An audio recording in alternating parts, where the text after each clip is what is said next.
Project BEST has been going on strong for 25 years and has a full head of steam that will allow it to forge on for another 25 and beyond. Student success is the goal, and many have contributed to its success. Let's take a look at some of these big supporters of Project BEST, some whom have been part of the program since its inception.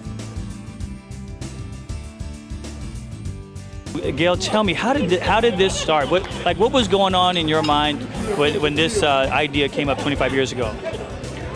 Well, I had reached that stage in life when I had enough. I could have more, but I had enough. And it came to me that it was the time to do something that would make our society and our home and our town better. And I had 2 or 3 ideas.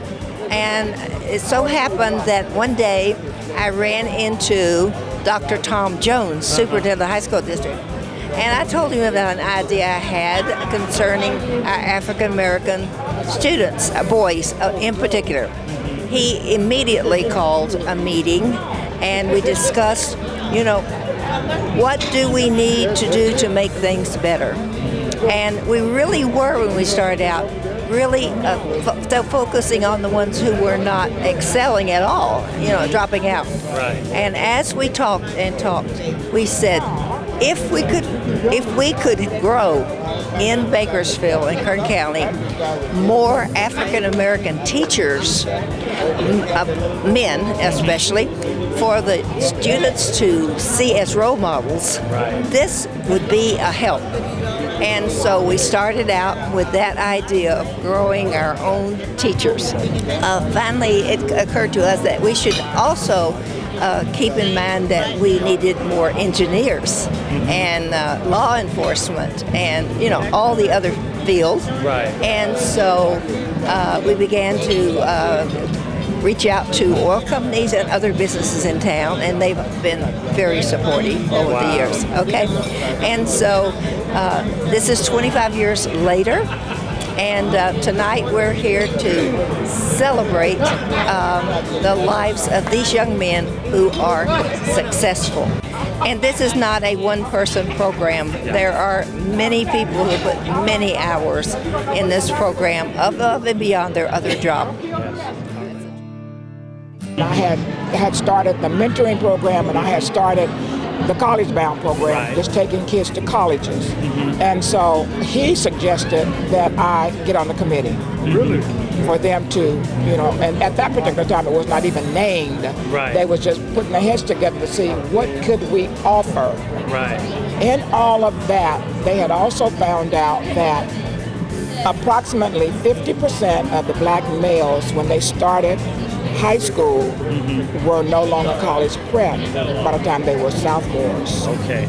And then they were moving in another direction from that point forward. Right. But out of that, we wanted to help the college prep black males stay college prep, right, through their high school years. Yes. And to also create an environment to where they felt a part of the campuses. At this particular time, they was just going to school and going home. Yeah. Some were pretty good athletes, but for the most part, they was just going to school and going home. So anyway, I think this is just me talking, one of the recognition points was that I did not just want to have a program and just came and, we talked to each other, whatever.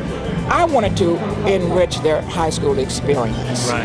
And so I started different things with them to, make them really feel a part of the campus. Mr. Hendricks, it's been a long haul, but you blink and it's been 25 years. Tell me, what was it like when you first heard of the concept of Project BEST?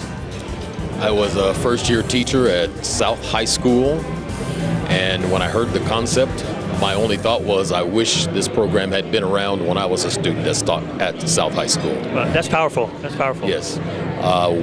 When I was at South High School, I needed to see more African American men in college prep classes and higher, and working on completing the A through G requirements so that we can go on to colleges and universities. Yeah. So I loved the concept when I first heard about it, and I wanted to be involved. My principal was supportive of me as a teacher becoming involved, and it started at 3 schools, South, Bakersfield, and West, and it blossomed from there. Definitely got your eye on it because so many positive things are happening. How does that feel? It's great. Actually, I was the administrator in charge of Project BEST for about 10 years. And so I saw it grow from the 3 schools to the 12 or 13. And it's even gotten larger since that time. The students are preparing for colleges and universities at several of our high schools. Many more young men, a large number of young men, are prepared for the UC system now, or the California State University system. And that's what we're all about. We're very proud of them. Hey, Dr. Mitchell, hey, 25 years strong. What are your thoughts on Project BEST? This is an exceptional program, just an exceptional program. When you look at the statistics in terms of retention in high school to graduation, preparation for college, graduation, admissions, those things, those are very telling statistics, and they suggest and in fact validate that this is an outstanding program.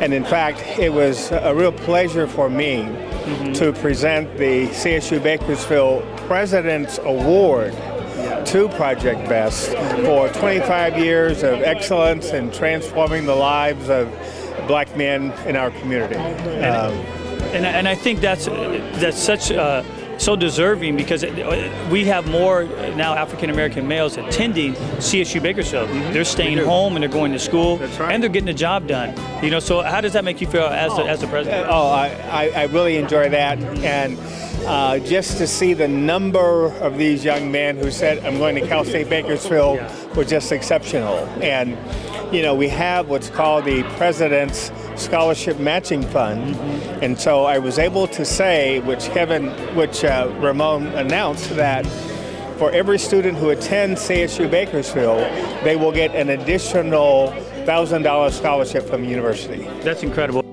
Just real fast, final thoughts on Project BEST in the next, maybe let's say 10 years. What do you see Project BEST doing? Well, you know, I think what we all want is to have all those numbers go up in terms of the number of African American young men who qualify to be in Project BEST and who, you know, really excel from that, because it's been very clear that those who have been in the program have gone beyond any limiting kinds of environmental factors. And the speaker tonight, Mr. Golston, was outstanding, and I complimented him on just an exceptional presentation. So the numbers are great, you know, no doubt about that. The question is, can we ratchet them up a little bit more? And so we need to think about how we can work together to be able to do that. There we go. Put me in, Coach.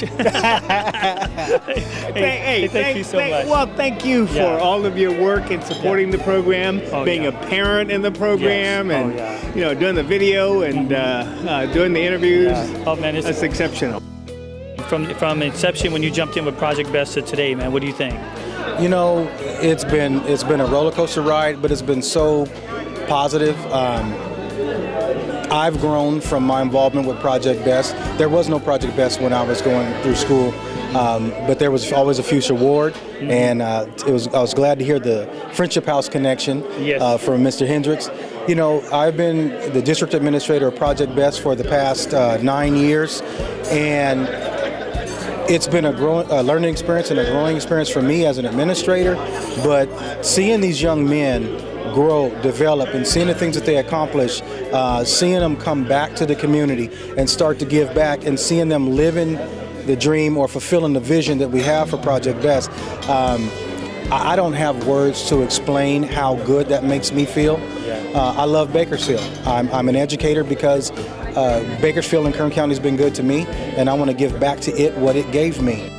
I mean, this year we made history, and ironically, it was during Black History Month. We had 2 of our seniors be accepted to West Point and accept the challenge. And that, you know, that's a direct result of Stephanie Varell and the local Army reaching out to Project BEST and saying, hey, help us recruit minorities. We need more minority leadership. And we have 2 young men that are now, you know, they're groundbreakers. They are going to go, and I'm looking forward to them coming home during the summer, inspiring other young men of all races to go. what words can you leave us, as you kind of watch it unfold, and all the people that were here, and the great awards that were given, and the Future Award Scholarship that was started? Like, what are your final thoughts on that? My final thoughts are, I'm already thinking about next year. This was a beautiful night, magnificent night, a perfect way to celebrate 25 years of existence. But now, my message to the community is we're not done. We have the next 25 to prepare for, and the scholarships we're able to give is totally dependent on the amount of scholarship money we're able to raise.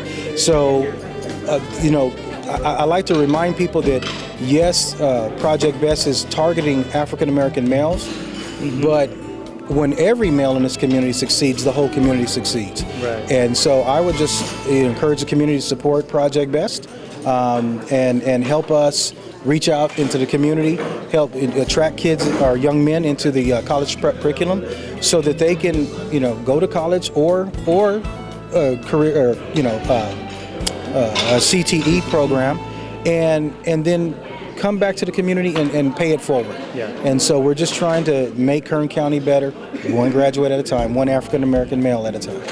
And here we are. How did you feel about tonight's event? 2000. It was wonderful. Yes. I enjoyed the networking. I enjoyed people asking questions about Project BEST and what it was all about, and sharing that information. And the unique thing about tonight, they got to see the young men, Yes. and they saw what happened at the end of their 4-year career in terms of what Project BEST really does. That's what I really enjoyed. And I think that was kind of what I was talking with Chris Sutton about. What a great graduating class, and to see these young African American males in another 4 or 5 years, it's going to be incredible, because they're going to have something to say. They're going to be ready to give back and help out that next group. And that's why we do the special kinds of scholarships that we do, like the young men that got the community service. They become well-rounded, and they get to see that there's more to school than just going to school. You still have a community to serve. You still have a God to serve. You still have to do what your parents want you to do, and yet you get to see people who help support you. Yes. And they got to see that tonight. That was incredible. And so tell me, how's your journey been with Project BEST? My journey has been amazing. I've seen this project from the very beginning, when we just talked about it, all the way 25 years later. And the young men, the growth that they make, go from not wanting to be seen as a scholar, not wanting to be seen as a successful person, to, hey, I am somebody. I am proud of my success, and my parents are proud of me, my school is proud of me. I represent my community, and I do it in a very positive way. These young men, all they needed was somebody to say, we love you, we care for you, and you can do it.